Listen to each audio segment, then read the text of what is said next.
आयुष्यात एक गोष्ट लक्षात ठेवा, कुठलीही गोष्ट, कुठली लहान असो मोठी असो काही असो, ती प्रत्येक गोष्ट करत असताना बाकी कोणाला दिसो नाही दिसो, समोरच्याला दिसो नाही दिसो, माझ्या मित्राला, माझ्या स्नेहांना, माझ्या घरच्यांना, माझ्या आप्तेष्टांना, माझ्या सेवेकरांना दिसो नाही दिसो, पण माझ्या भगवंताला दिसते हे गोष्ट लक्षात ठेवा.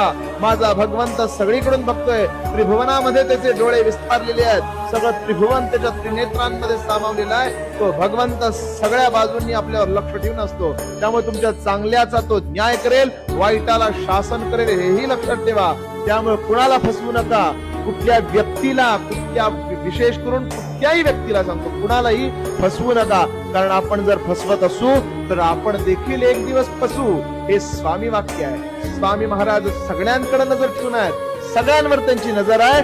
स्वामी बघतायत. ह्या वाक्यावर ठाम राहा. महाराज कल्याण करतील म्हणजे करतील.